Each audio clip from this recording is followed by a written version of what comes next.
This is the Horse Radio Network. Hi, I'm Jennifer Wood.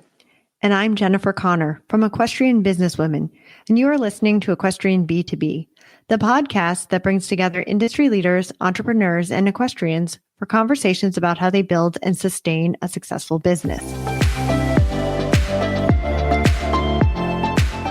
On today's show, we are talking to Holly Jacobson, a woman who has overcome some of the biggest challenges life can throw at you. She is a journalist and an avid competitor in para reining. Listen to hear how she has overcome her challenges, sought out a new career, and got herself back in the saddle after a tragic accident. Holly Jacobson was the once-a-week lesson kid while growing up in Connecticut. She was lucky to lease a solid off-the-track thoroughbred for a year as a teenager and rode some Arabians, both at backyard barns. During her college summer break, she groomed at a very high-end hunter-jumper barn and traveled the A circuit. Holly was working at a corporate food brokerage when she was severely burned in a car fire. She lost her right arm, all the fingers on her left hand, and has some nerve damage in one leg. Holly moved to Boston for reconstructive surgery on her face that lasted over 8 years. While there, she completed a journalism degree at Boston University. Holly has worked as a freelance writer and photo editor, specializing in equestrian and disability topics.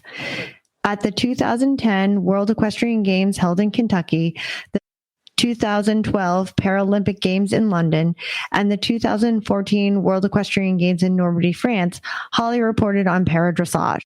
She has also written articles for Appaloosa Journal, Chronicle of the Horse, HorseDaily.com, Massachusetts Horse Magazine, and Practical Horseman. Upon returning to horses, Holly showed hunters for 10 years and segued into dressage. She currently competes her reining horse and keeps her retired 25-year-old hunter fit with Liberty work. Hi, Holly. We are so happy to have you on the podcast this week. Oh, thank you for having me. I've known Holly for a few years now through the para reining, and we've gotten, my company actually sponsors the para reining at Congress. So I've gotten to see her ride and compete over the past couple of years. And I've really enjoyed getting to know her and her horse and watching her ride. So Holly, I was wondering if you can tell us a little bit how you got involved with horses. Oh, like so many. I was the typical lesson kid, the once a week thing. And my mother dutifully took me around to different barns. But I ended up as a teenager getting off the track thoroughbred for a little over a year that I kept at a friend's house. And that was just like the best ever. But it also taught me a lot about taking care of horses at home. And we made our own jumps and we did everything ourselves. So it was really a very blissful year. And then after he was moved along, I worked with a few baby Arabs. So that was interesting too. Very different.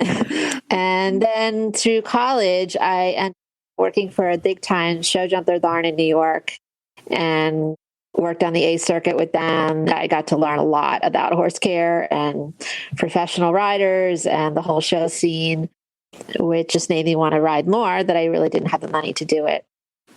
So that was basically through college.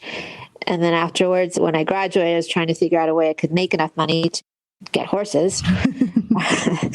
But unfortunately, just a couple of years out of college, I was involved in a very severe car accident that was a car fire. And as Jen knows, I lost my right arm and all the fingers on my left hand. And I had a very severe facial burn, which brought me from New York up to Massachusetts for surgery, which I did over the course of about 8 or 9 years, just on my face.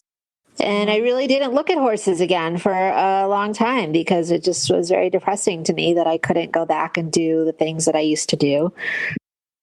But being in Boston and Cambridge area was a good thing. And I ended up going back to school and getting my journalism degree. So that sort of gave me a little track to follow. Still not looking at horses. I was traveling around and working out and trying to get fit again. And I actually went on a trip to New Zealand hiking, and they had trail rides there. And I was like, yeah, we should take a trail ride. And it was just the nose to tail pony kind of thing. And it was a great way to see the landscape. So I got all cocky about it. And after one trail ride, I signed up for another one at a different place. And they said, oh, we have two groups, a slow group and a fast group. And I was like, well, I know how to ride. So, of course, I opted for the fast group. And, of course, I hadn't ridden in 14 years. So my balance was terrible. And as soon as the horses knew where you take off, as soon as they went, I was in the dirt. Oh, no. Everybody stopped. I got that going, in the dirt again. And my friend didn't go on the second trail ride. He had enough already. And I came back to our B&B like just covered in dirt and blood. And he was like, what happened to you? And I'm like, yeah, I think if I want to ride again, I have to go all the way back to the beginning and start over. And so that's how I started my journey back. Wow. And what's your current involvement in the equine industry? Well, after many detours, I actually started back in my old hunter-jumper roots, and then I detoured into dressage. And now somehow I ended up in Western reining because I accidentally bought a really cool reiner. Accidentally. And it was totally not planned at all. And I was like, wow, this horse is so much fun and so cool. I think I have to do what he does and try to learn a new thing. So that's been my journey for the last 4 years that I've had him. Cool. And Holly's horse is a beautiful Palomino. Oh, I love that. And never in a million years would I thought I would end up with a Palomino. Yeah. It's not something much in dressage or the hunters. Yeah. But they're so pretty. Oh, Connor and I rode together on the equestrian team at South Carolina, and we're both hunter-jumper background as well, but we got recruited onto the Western team because there weren't enough Western riders to field a team. So yeah, we learned kind of how to rein. I don't know. I wasn't particularly great at it, but it's definitely different, but fun. Yeah. I think there was a Palomino or a buckskin, and his name was Fred, and he used to routinely buck people off. Yeah. And I could stick on him pretty good. So I always got the task of riding him before the shows and riding the snot out of him and riding the buck out of him for everybody. Yeah, he looks like he just shuffles the whole time. He's just shuffling with his head down, and then bam, he'd get you. Yeah. Well, it's funny, like the quarter horses. So actually when I went I did the hunter jumpers thing for like a good 10 years. I found a wonderful trainer who was very encouraging. Never thought I'd come back and jump again. Never thought I would do any of that or go to horse shows. And she's like, well, of course you should, because this horse really likes to go to horse shows and he's very sad when he doesn't go. So you should take him. I was like, nah, boy. And then I ended up with a quarter horse that was a hunter.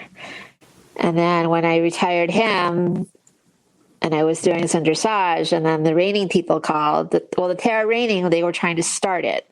Yeah. And they didn't have any riders yet. So they called the Para dressage people and said, would you guys be interested?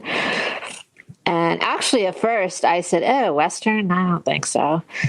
And my friend, who is a very accomplished dressage and Para dressage rider, who has a lot of disabilities, and she said, are you kidding? They're going to give us nice horses. It's going to be fun.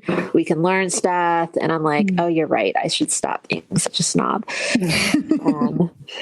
That was at the first demo was at the Kentucky Horse Park during the Rolex weekend, which was crazy. Yeah, they gave us nice horses. And I'm like, hey, this is kind of fun. And I sort of knew the quarter horse bodies from my hunter. So I was like, oh, this is all like, yeah, I know this. But it's funny because they say the quarter horses they're quieter and stuff. But yeah, these reiners, they can be really touchy and they're trained to be reactive, and that's what you want. Yeah. So. Well, first of all, I got suckered in because I went to a local reining barn, a friend of mine whose stallion we were collecting at Blue Chip. And I said, hey, can I get some lessons? And he said, sure, why don't you come over? And he put me on one of the stallions who had done very well. And he was like, yeah, just do this. And I'm spinning and I'm sliding and I'm stopping. I'm like, wow, this is really fun. Yeah. So cool. I'm like, you know what? Like, I definitely can see myself when I give up jumping, going and getting a reiner, because it's just so much fun. But I actually agree with you as like how touchy they can be. And my husband and I have recently been watching that Run for a Million, the last cowboy show. And it's just funny because you can see it on there with the cowboys. Like when they're trying different horses and stuff, even they struggle, like the best in the world struggle on some horses because either you click or you don't. Like they have buttons, and if you can't push them, they're not going to do it. Yeah. When I first got him home, I started planning to do a little dressage with him because he's very balanced. He's not that downhill. And that's one reason, like when I sat on him, and he's like, oh, he travels so light and it's really nice. And then we got him home. I was like, oh, he's a really good reiner. That I was a little scared because he was so electric. And I was like, and we got him from Sean Florida, which I thank him very much for saying that I should sit on him. And that I was like, Sean knows he's for me, right? And like, yeah. But it took us, and my trainers in New York who helped me get him, they really helped me the first year slowing him down a little bit because he was very just wired all the time. And I was like, what do I do with all this energy? Yeah. I was like, the first thing I did, I was like, I got to get back to the gym. Like I need a core, and he's going to spin me right off. He's so athletic. He's smart. He realized that he had a different job now. And I took my slurs off for the first year because he was like, no, too touchy. So after your trail riding in New Zealand and you kind of made that decision to come back to horses and to riding, how did you mentally prepare for that to get back in the saddle? It was hard because I was in the city and I didn't have a car. So I was trying to find like places I could get to by train. And I had friends with cars.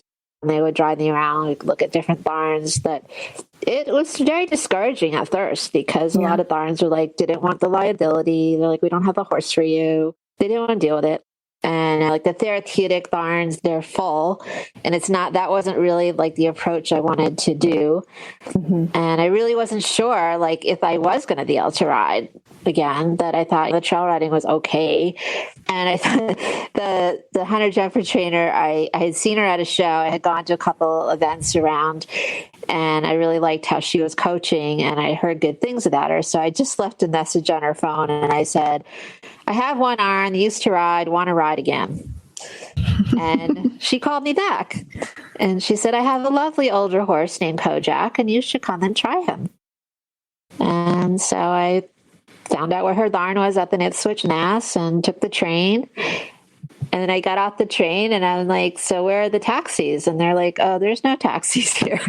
Oh my gosh. And I'm like, oh, well, how far is Candlewood Road? And they're like, about 3 miles. And I'm like, okay. So I walked there. Oh no. Oh, wow. And I think they thought I was a little crazy.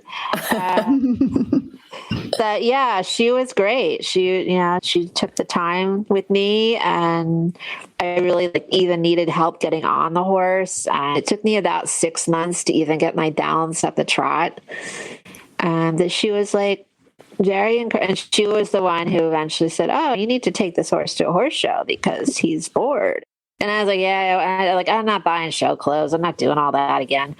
You can wear half chats. They'll borrow a coat, whatever. And of course we go to the show and he's like perfect and all like reserve champion. I'm like, all right, I'm hooked again. I just wanted to know, did you own him at that point? No, he was just I started like the once a week lesson, and I was actually going to 2 other barns. So I sort of need this patchwork because riding once a week you're not going to get very far. So I was going out to Ipswich once a week. I met a woman in town that had a car, and we want to go out to Concord and ride there. And they had nice lesson horses. And then I actually took another train to a barn, and it was actually not a very good hack barn. and I just really had to close my eyes going in there, the care of the horses, that there was an exercise rider from the track that taught there. And she met me and she said, "Oh, your balance is terrible. You need to be on a lunge line." And I'm like, "Yeah, thank you." And we had one decent horse. And so I'd go up there and she'd put me on a lunge line and it really helped me out. And I was like, cool. So there are people, like if you just keep kind of trundling along, there are people that will help you. Yeah. That once I met Robin with the barn and the show horses, I was like, okay, I need to ride more than twice a week. So I just basically need to move out of the city and move closer to the barn, which is what I did. And when you were in Boston, you said you got your journalism degree. How was your career moving along at that point? And what were you doing?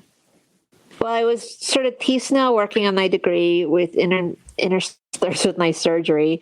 So it was kind of crazy. I had to like go to class with stitches and all kinds of stuff that kept me busy. And I don't know, Boston's not exactly like New York, but they were handling it. It was okay. And at least Boston, you can get around on foot. Yeah. So I just sort of stretched out my study stuff. And then I had a really good writers group in Cambridge, which really helped me sort of figure out what I wanted to do.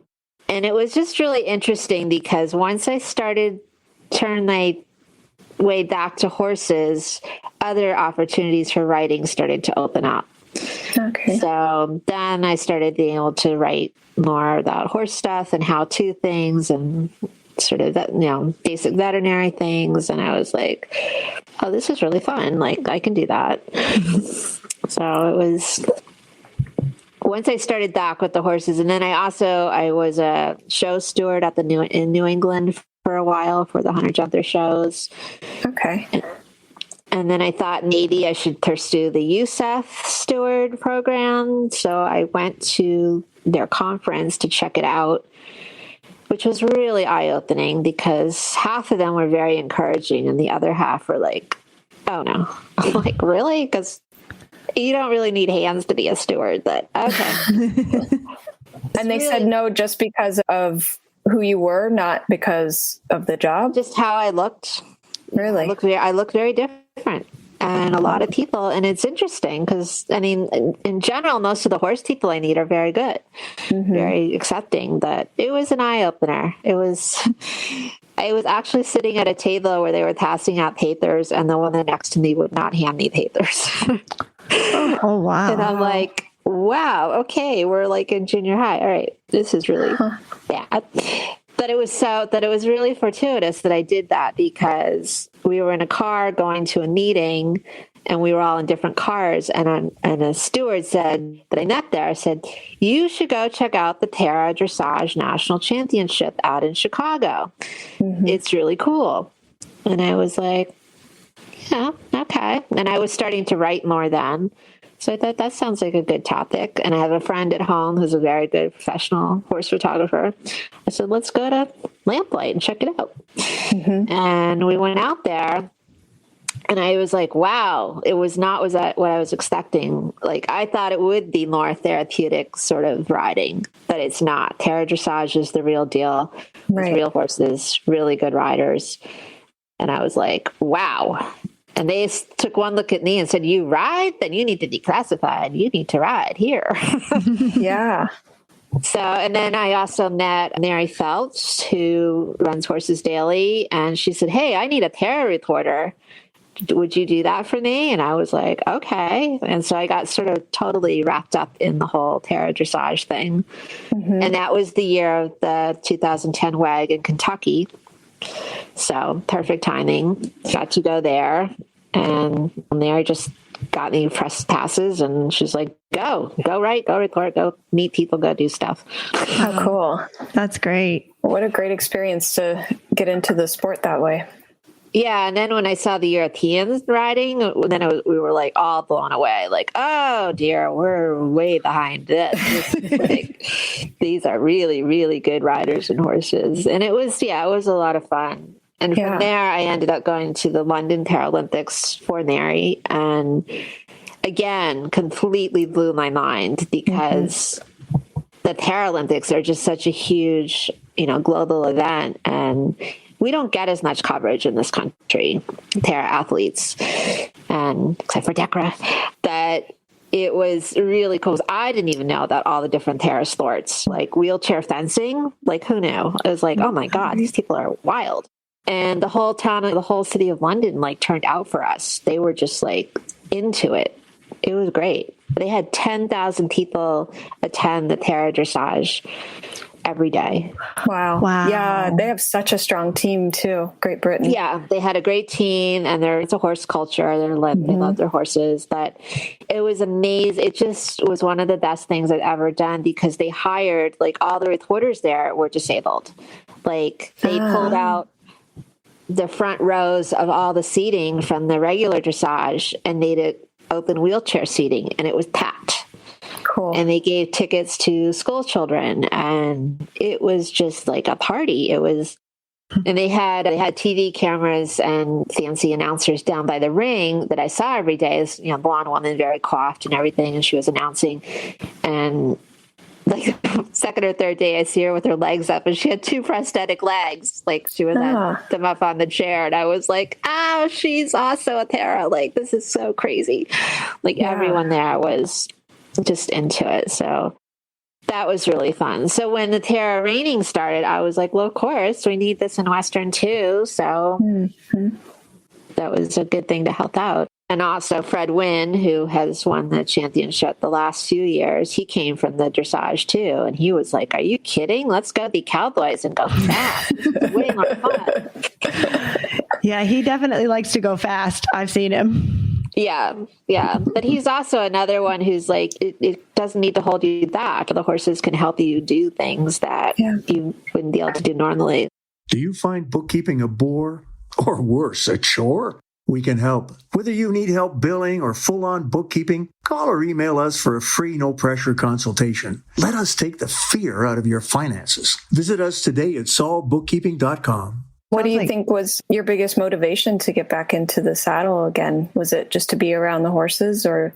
Yeah, I really missed it. I kept trying to push it away, and it just kept like coming back.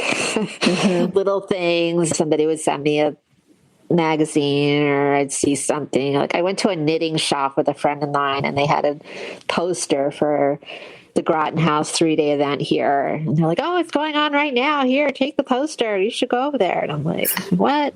So it's like, it just kept coming back. And then once I decided that I could go and just start at the beginning again. And then, of course, starting over Western, I feel like I'm starting at the beginning again. It's a third time. Yeah. But it's fun. It's really, some things are similar or the same, but some things are not. As my current trainer yesterday was like, Holly, we need to like undo the dressage brain on you. Like, stop. Yeah, it's hard when you've been riding in one way for so long to train yourself to switch. Your body position and your instinct for things is really hard to undo. Yeah, the bad habits always come up when you're... The Western and dressage actually is very similar body position. I wish I had started with either one of those, because the hunter thing is like, I mean, jumping is great, but it doesn't really do you much favors for basic training. Yeah. And Juice lets me know, so it's... But he's such a great horse, too, because not only is he such a cool, flashy show horse, he totally tolerates me learning on him. Like, he doesn't get mad. A lot of really nice horses don't like people making mistakes. And he's like, okay, try again. But you have to be pretty good at your circles if you did dressage. That has to be a plus for you. You know how to make a circle, right? Yeah, actually, the trainer I work with in Florida, he was like, I wish all my students had the pattern placement that you do. And I'm like, Freddie and I did dressage. We know our 20-meter circles. Yep. Sure. That's 100% what Jeremy had said to me when I went and took lessons with him. He was like, nobody knows how to make circles like that. It looks like a simple thing, but it's really... Yeah, I finally realized that's why the judges sit up in the tall chair, so they can look down and see exactly where you are on the, on the dirt. It's like, oh, yeah, that makes sense. Okay. Yep. I know you talked before about challenges of actually finding a barn, but what are some of the challenges that you have when you're at the barn? Well, I really do like to do my own horse care and be hands-on as much as I can. I really like the relationship with the horse. And so I am able to do most of my things. I can do my blankets. I can hose him down. I can catch him from the field, which actually Juice lately has not been letting anybody catch him. But certain things like some gate latches, like just drive me crazy. Or if I'm going to be at a barn for a while, I'll bring like cross ties that I like, or the barn where I keep my retired guide, the owner has put up latches all over the place that are easy for me. So I can, if I need to bring anybody in or out, it's easy. So you have to sort of work around things. One thing I cannot do though is lift that Western saddle. Oh, yeah. That's so I always have to wait for somebody to either help me get it on. I can sort of pull it off if there's a stand that I can't go put it away. So that's like my only, and like, thank God for Velcro boots. I can't do polos anymore. I can't do all those things. They're my nemesis. Yeah. Yeah. How about bridling? Are you able to bridle? Yep, that's not a problem. I can't braid his hair. So it's nice when I go to Florida. I have one of the other boarders, older lady there. She loves to work with Juice's hair. She's always like conditioning it and braiding it. And she's like, do you mind? I'm like, no, this is great. Thank you so much. It's a big help. That's awesome. And you said you work for Horses Daily and have gotten to attend the Olympics and championships. Are you mainly a freelance journalist still now, or the career path that you have taken? Yeah, I've slowed down a little bit. I've had some eye issues this year, which really stopped me in my tracks a little bit. It's been better lately. I was really scared that I was going to have to stop driving and things, and that was going to really mess up a lot of stuff. And it's hard with the raining because of the dirt and everything. So I have to wear glasses that are kind of sort of sealed up, but not totally. And it's good because it's indoors, usually in an arena, which is good because I don't have the sun. But my eyes are a little tricky. So I am still doing some writing projects I have right now that I have probably cut it in half because I just haven't been able to even be on the computer as much. But I really love it because then I have friends that are driving, do a lot of competitive driving now, and it wasn't something I was really that interested in, but now I'm learning so much about it. I'm like, oh, this is kind of cool too. So it's like, you get to learn other people's lives, which is really fun. Yeah. So. And Holly, what did you do prior to your accident? What was your career that you were trying to make it so you could afford horses? Well, I graduated, from college in 84 and had a couple of corporate jobs, and I was working actually at a food brokerage, which seemed like a decent place to start, but I had only been there a short time before my accident, so I really didn't have much time to get going. So I don't know where I would have ended up. Actually, I didn't really want to be like in New York City, but I started just exploring. Well, it seems like your career now has led you back into the horses. So what you wanted before actually has come true because you're in it, right? Yeah, I sort of came in backwards in a way. I was just doing my lessons again. And I was leasing the horse at Robbins for a few years. And then he was older and he did colic, eventually had a Cushing's for a long time. Still jumping and still like galloping on the beach and doing all sorts of stuff, but I didn't really have money for another horse. And so I was like, oh no, what do we do now? And she came out, she said there was this quarter horse, his name is Shadow, who had belonged to two sisters at the barn that both outgrew him. And then they were keeping him at their dad's polo barn across the street. And she said, I had an epiphany last night that Shadow's across the street and he isn't doing anything. And he kind of jumps your height. So maybe you should like try him. And he was like nothing like the nice horse I had been riding. And I was like, he was very spoiled. He had terrible manners, atrocious manners. These girls had spoiled him horribly. And he's a chestnut. He's a redhead. So he's got that. I tried to give him back like 3 times. I was like, I don't think this is going to work. And they had used him in the lesson program because he was very honest. He always jumped. always did his lead changes. Like, he was a good boy that way, but he was very uncomfortable. All the older ladies are like, I love jumping him, but he's killing my back. Like, just horrible. And he was really rude. But the girls and the dad, they were like, they wanted him to stay around, and they were like, just keep trying, and like, you can just pay him off in installments and whatever. And I'm like, but eventually I was like, the trainer said, just take a lesson every day for a week and let him show you all the good things he does.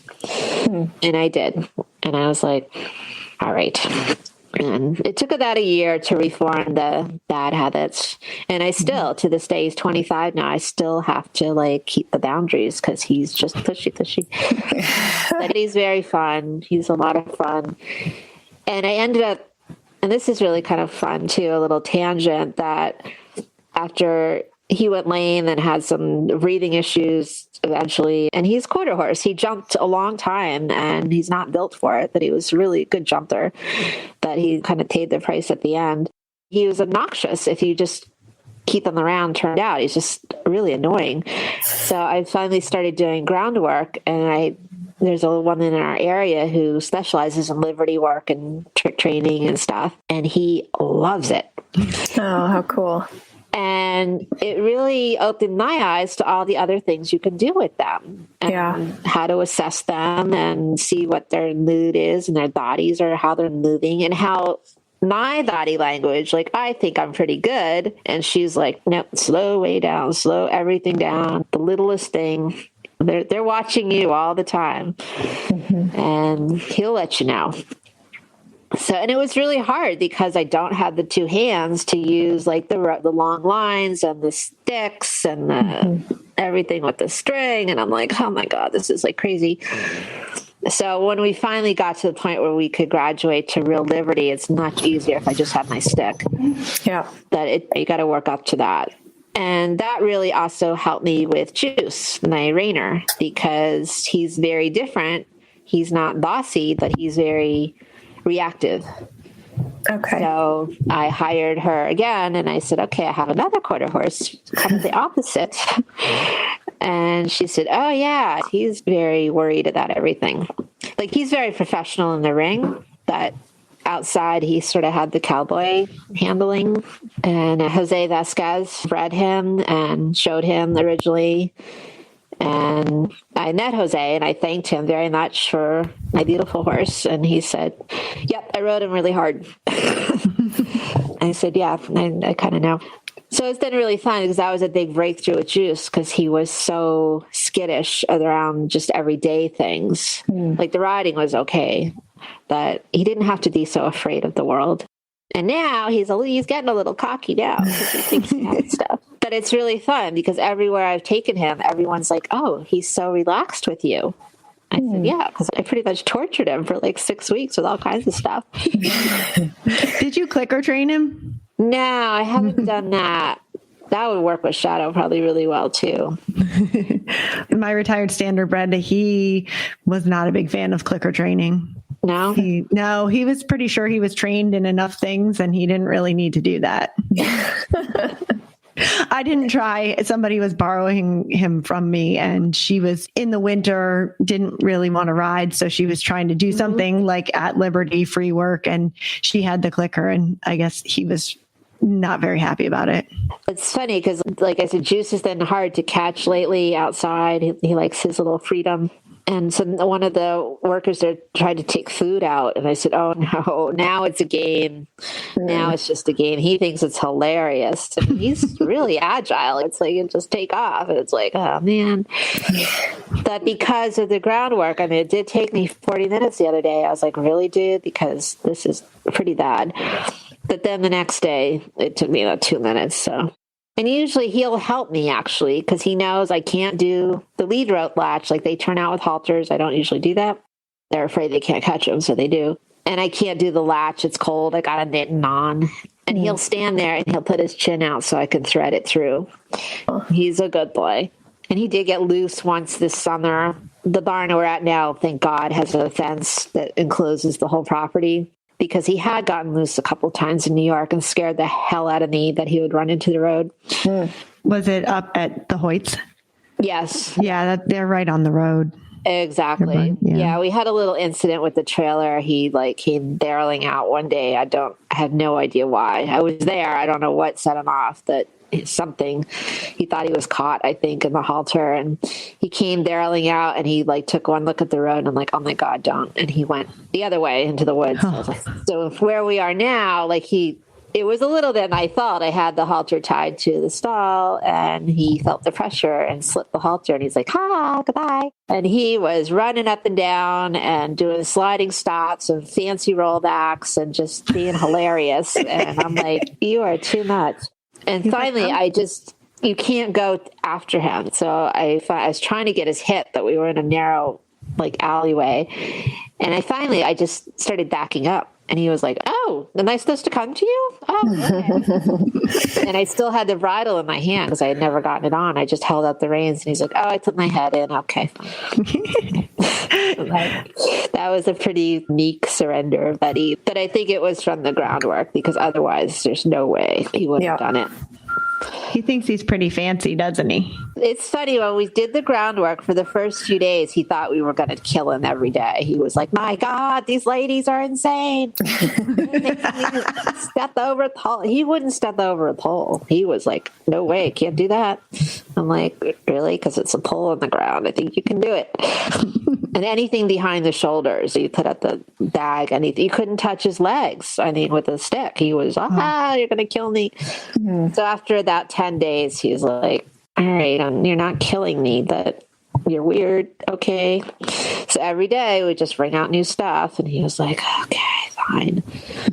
But he did. Yeah. And then he started getting a little playful. Then his little personality started coming out. He started trying to bite you a little bit, like a little bitey. And I was like, oh, no, we're not doing that. And I have to watch that a little bit. And I noticed we actually just had to change his turnout because he was next to another juvenile delinquent, and the two of them were pulling each other's blankets and just and when I went out to get it, his halter's on one ear. I'm like, you're really making things difficult now.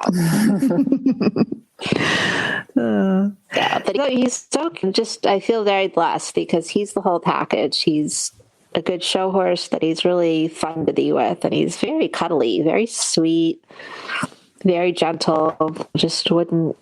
He's always trying to touch the cats in the barn. He's like a cat. And dogs, kids. He'll put his head down. A kid could stand there and pet him all day. No, that's sweet. Great. But men in hats, anybody moving fast, people with slurs, he's like, not sure about that. What would you say your biggest riding accomplishments have been? I think it's just, I don't know, just the small things that I guess at this point, just because I've done a little bit in everything, sort of, it's been fun to touch the different disciplines. But I wanted to always get really good at something. So this will be, hopefully, if I can keep Juice sound and keep that going. So I think we're starting to get there, starting to get better. Do you have any future goals with him? Yeah, I'm hoping this year we can really break out. We moneyed out of green this year. We won the Decker thing, so that was really cool. Yeah. With a good run. I didn't have to fuss with anything on that. So that was really fun. I don't know. I think just keep going. It's what gets me out of bed in the morning. And he's such a hot ticket. He gets me in the door everywhere. It's like I have the trainer in Florida is really great to work with. And we're actually going to split our time this year in Florida. And we're going to go to Ocala to Sean Johnson's because he has a covered arena. Oh. And my eyes, I'm like, oh, the shade, yes. I'd reached out to him last fall or summer to see if he would have room. And he said, I've seen your horse, you can come. It's like cool. Everybody loves Juice. I had a vet come up right up to us at Congress when we were just schooling, and he knew who he was. And he said, I took care of his mom at the end of her life. And I was like, oh. So it's just been a very unexpected detour into the whole Western thing. And I really want to say the people that I met are so nice. I mean, I really like the shows, and they really relaxed atmosphere, and everybody cheers for everybody. I like my para dressage people are great. And I have a lot of good friends in dressage too, that it's a different vibe totally at the shows. It's fun. I enjoy going and watching. And you get to wear much more fun clothes and colors. Yeah. I try to go easy on the snorkel thing, but it's hard. It's getting harder. After you talked about your accident and then being in school and having surgeries and then getting back into horses, what kind of path was it to get back into the full-time work and to be able to kind of balance the career and horses? I don't know. It just sort of was like a step-by-step thing. I didn't really plan much at all. But you meet people, and then certain doors start opening, and I was, willing. I was able, I think, to travel more easily then. It was easy to fly out of Cambridge and Boston just to get on an airplane and go and do things. So that made it a little easier. Mm-hmm. I don't know. I didn't really plan too much. I'm still not planning that much. Just sort of one thing leads to another. Yeah. But I love how you've tried all of these different disciplines within equestrian sport. And I think that really can help you. It's like traveling and seeing different cultures. That's exactly what I feel like. Yeah, every barn is like its own universe. It's like, yeah. And the dressage, it was funny because I overlapped that when I sort of saw the Para dressage. I was really interested and mostly writing about that. Mostly just really interested in meeting the athletes and the riders, because they have so many amazing stories, and it's just crazy.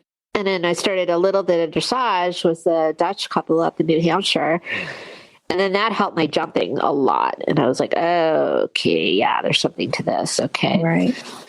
But it was difficult to find the right dressage horse, especially missing an arm. I think if I had an elbow joint, it would have been okay to use a prosthetic arm. But without that, we tried to rig all kinds of reins and things. And I had some nice horses that sort of would go along with the one arm, but it was just really hard to find horses that were nice enough to show that didn't want to kill you. They had the power that the warm blood thing is difficult. For me, I've taken care of a lot of them, and they're all sweethearts on the ground. But to ride them, I've never really mentally clicked with those warm blood types. So I was looking for kind of a cross. But I think the thoroughbreds and quarter horses are just, they want to work with you. They're workaholics, and they want to try to please. I did ride a Lipizzan for a little while, which was really cool. Oh, cool. And that sort of opened my mind to the Rogue breeds, because it was a very different experience. He is so focused on the rider. Yeah. And you really feel that. You're like, whoa, he's all about what I'm thinking. Yeah. So it was a little different. But he didn't like to go off the property, so that was the problem with him. I read an interesting article that you wrote about that. I think you were in a clinic, and they talked about a way to adjust the reins. I think you said you were knotting the reins, and they came up with an idea for a bar or a horseshoe shape handle for you to hold on. I think there's a lot of things that para riders have been able to come up with or be able to help with their riding. Are there examples like that you've had while riding, or even technology that you use in your career? To me, less is more. It's like you can get sort of wrapped up in a lot of stuff that becomes very complicated. And I've kind of learned that. So it's even using earphones on the computer. It's just okay, that's another thing I have to deal with that is difficult. Yeah. I hate even switching on my sunglasses, my indoor glasses, my outdoor glasses, my driving glasses, the riding glasses. I'm like, things like that. But Yeah. and the reins too. Yeah, that was a big thing. Michelle Asseline, who's the coach for the U.S. team now, did a couple of clinics with him, and he's pretty sharp. He helped the British team, triple gold. Yeah. And he's just said, he took one look at me and he's like, get 2 reins. You're going to struggle your whole time. So we tried to do that, but it wasn't as comfortable. I don't know. I just couldn't get the right feel that I wanted. Mm-hmm.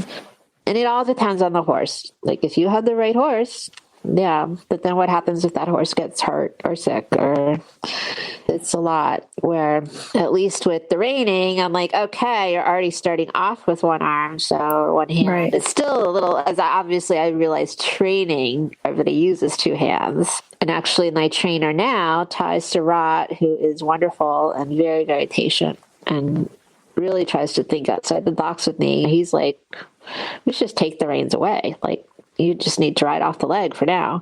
Oh, wow. And I'm like, yeah. Was that scary? Yeah. Yeah. Yeah.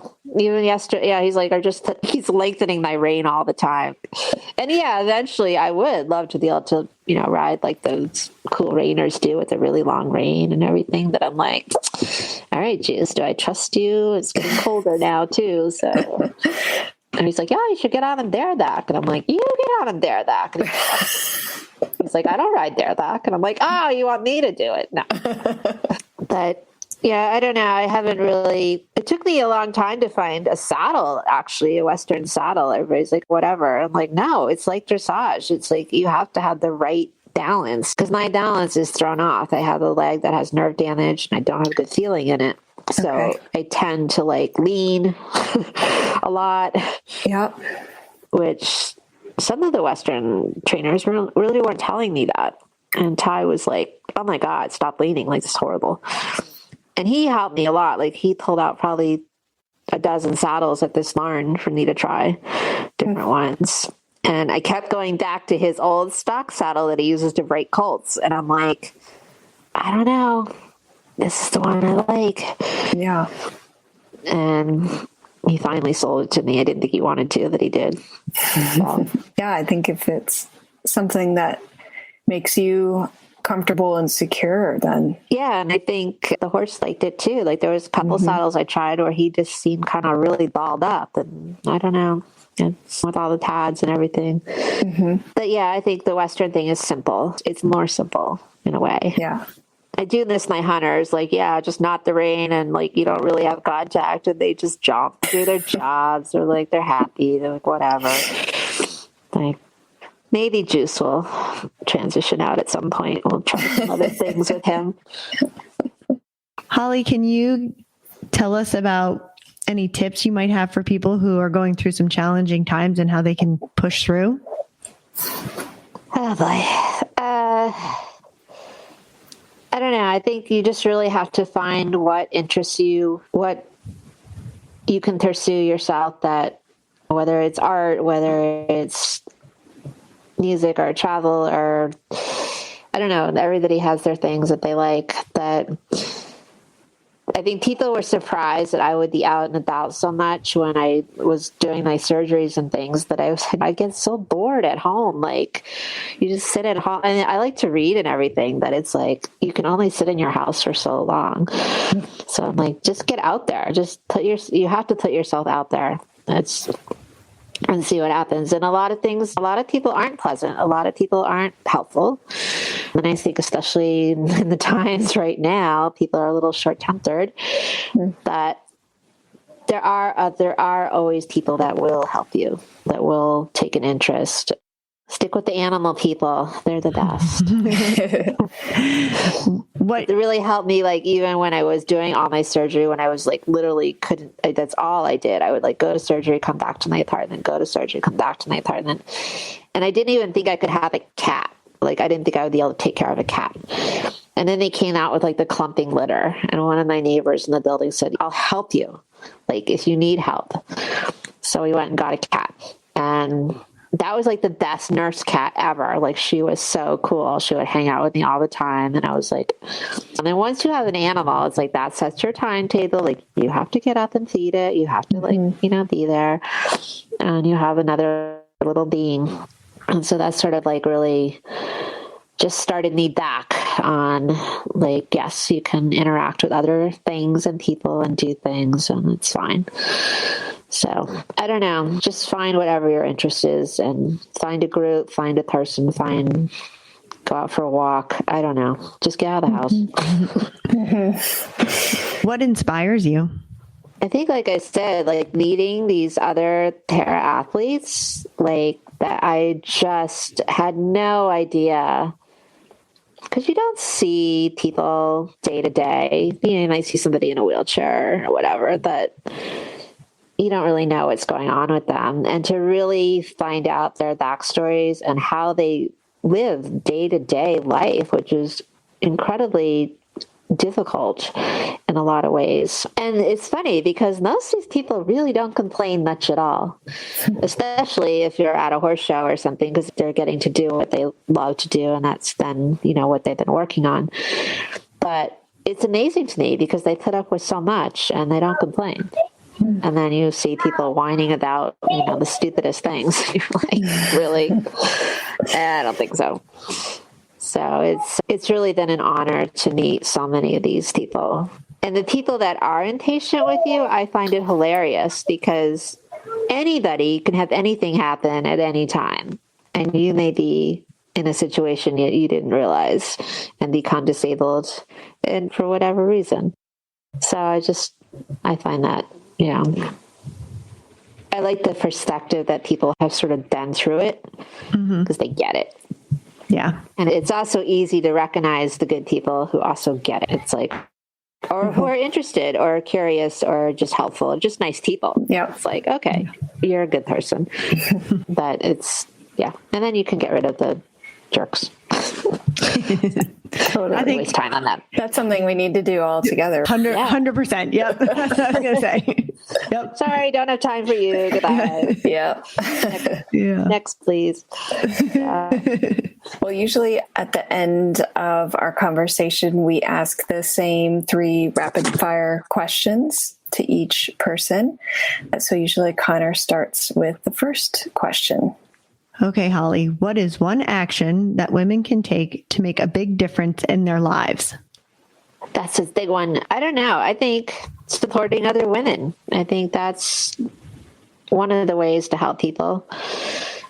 I think helping others helps yourself too. Yep. I think in a way it's a safer space. I don't know if that's a weird thing to say. A safer space for women to help each other, because we have to navigate a lot of things that men do not. So I think, listening to people is a good thing. Yeah. And what is the best habit that keeps you motivated personally? I'll go back to the animals. I don't have many cats right now because I've been traveling so much with Juice. But I know I got to get out to the barn. I got to go feed the old one. I got to go do something. It's like, to me, that's the best thing in the world, is like to get up, watch the sunrise, and not wanting to do it when it's really cold, but you have to. Yeah, making time for the animals in your life and having that responsibility. When I lost my last cat, I realized he had been running the whole household. We're all lost without him. We're like, oh man, where's Lou? He was holding us all together here. Yeah. The last question is, what's your favorite horse movie? I always of course, that first half of that Black Stallion when it's just him and the kid on the beach and there's no talking. It's so great. That I really also love, there's a British movie called Champions with John Hurt. Yes. The steeplechase movie where they use the real horse that won the Grand National, and it's and it's a true story, and it's filmed by the British, so it's really well done. And it has an American slice too, because he comes over here for a little while and then goes back, and it's that was just a really cool. Even my non-horse friend was like, that was really well done. So on our last episode, we were talking about the horse movies, and I had already given a huge list of ones that were my favorite, but I had left off Champions as one of my favorite movies as well. I don't know. There's a lot of my favorite movies, horse movies. I don't know. I couldn't watch the Secretariat movie because like that was like when I was growing up and watching that all real time, and I collected all the Secretariat things, and I still have all the like newspaper articles upstairs in a scrapbook, and I wrote to them and pictures. And then I went, so this is another tangent story. When I was very depressed after my initial hospitalization, and didn't really have a face, and I was like, what am I going to do? This is horrible. One of the nurses said, what's something you always wanted to do and haven't had time to do? And I said, I always wanted to go visit Secretariat in his retirement at Claiborne. So she's like, you should do that. And I'm like, you're right. So I dragged my mom down there, she likes horses too, so I shouldn't say drag. So we arranged to go. And like, I literally had no face. I mean, it was really terrible. And you make the appointment and you go, and it was kind of raining that morning, and there were only my mom and I and one other person. The stallion managers are so nice, and they take you through, and you can see all the stallions, and they'll take them out. He brought Secretariat out and gave me a piece of his tail and like that. And it was really cool. It was just a very fun thing. And I thought, oh, he looks so great. He's going to last a long time. And then the next year he died from pneumonitis. So that was just a very cool, fun thing that we got to do. And horse related again. Oh my God. Mm-hmm. That's awesome. That's so great that that you made it happen and you got to meet him. Yeah, and like I had such good nurses in New York, and like I am still really good friends with two of them because they were animal people. And we were all around the same age then too. So it was like they were just really outstanding. So actually my one friend is going to help me drive to Florida, and she's met Juice, and she's like following all the adventures. So that's great. Cool. So it's all like in a weird, it's not a full circle, but it's a back and forth thing. Yeah. Everything leads back at some point. I know, to the horses. It's all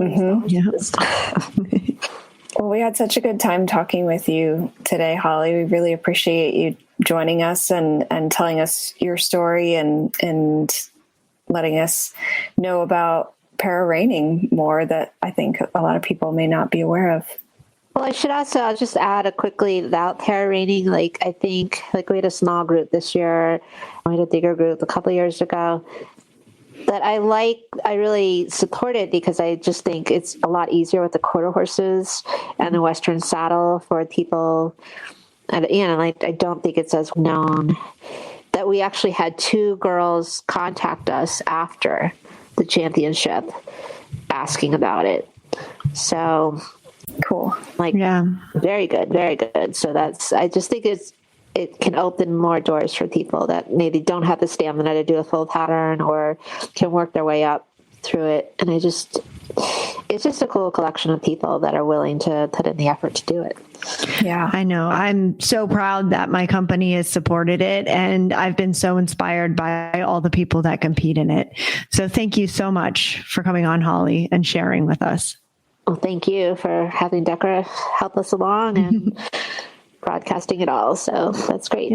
Yeah. Well, best of luck in your travels to Florida, and maybe we'll see you along the way as well. Yeah, I hope so. Very good. Thanks so much. First of all, I just wanted to give a quick shout out to Jennifer Hoyt. She helped get me in contact with Holly and get her on the podcast today. She is a big part of para reining. She does a tremendous job working on the sponsorships, and she deserves to get a little recognition while we're talking about para reining.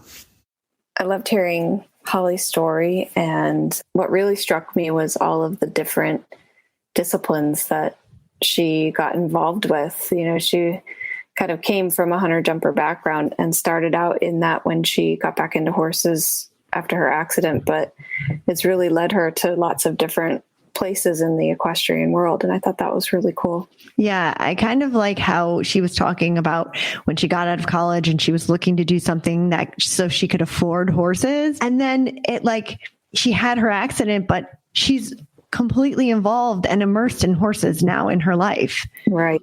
And I think that just speaks to the equine industry and the animals themselves and how therapeutic they can be and how good they are for you. Totally. I've heard that from other para riders that horses are what saved them. And I mean, that it's proven that it helps with physical disabilities and even mental issues. And I think they're just so special. And it's cool to hear somebody's direct story with an experience like that. Yeah. Coming back to it, trying all the disciplines. And I think it's funny that she's in reining now and her horse is he is so fancy. He loves doing it. And they're fun to watch. I know she faces challenges at the barn. You and I were chatting about how in everyday life, there's challenges that she has to face. And so the barn is just another hurdle that she gets over easily. Yeah. I've talked to a couple of friends and I think we've talked about, I haven't ridden much in years. And whenever I think about it, it makes me anxious and nervous. And her story offers a lot of perspective on that in terms of getting back on the horse and, not being scared and just going for it, because the rewards that come from it are probably a lot more than staying away from horses or staying away from riding because you're scared or nervous about it. Yeah. I mean, and I know she's fallen off. I mean, she talked about going on the trail ride and falling off several times and just pursuing through it. And we think about, okay, we've got to go to the barn and we've got to do this and how it is hard. But then at the same time, you look at somebody like her who has so many challenges and she just does it. Mm-hmm. Yeah, it's really inspiring. Yeah, I'm very inspired by her, and I'm really glad that I get to be part of the para reining and through DECRA and their sponsorships towards it, and that I get to watch and be there at Congress, and it's a pretty big deal. So it's really great, and they're an excellent group of people, and they really inspire me.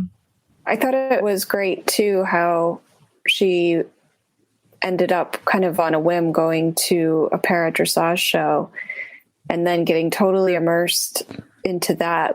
I think maybe when she got her journalism degree, she didn't plan to go and write about horses all the time. Mm-hmm. And then she went there and it turned into a career move for her to be able to report and write about the sport, which I thought was really cool. Yeah, I liked her story about going to London and just, how every aspect of it was para driven. And I think that's just so good. I'd love to see more of that here. Yeah, definitely. I know how much the para dressage sport, at least in the high performance, and at non-FEI levels, has grown so much in the U.S. I think the last time they medaled at a Paralympics was in Atlanta, and that was when they all rode borrowed horses. Oh. Yeah, I can't even imagine having to even get on a horse that you don't know well at the Paralympic Games. And now the team won the bronze medal, and Roxy Trunnell won 2 individual gold medals, and the whole program has become so elevated recently, and it's so cool to see. Yeah. I mean, do you remember back in college when we'd have to wait for the draw and stressing out about getting on horses that we didn't know? and we're able-bodied people. And we were jumping 3 foot. We weren't going into the Olympic Games. No. So yeah, it was great. I love talking with her and learning more about a sport that I really didn't know much about. Yeah, it was great. Find the links to today's guest and the show notes at www.eqbusinesswomen.com. Equestrian B2B is out twice a month on the 1st and the 15th. You can find out more about equestrian businesswomen at eqbusinesswomen.com and follow us on Facebook and Instagram. Find Equestrian B2B podcast wherever you get your podcasts, and be sure to follow, subscribe, and leave a review. You can have all 20 plus shows of the Horse Radio Network with you wherever you go with our free app for iPhone and Android. Go to your app store and search Horse Radio Network. Now go support para sports.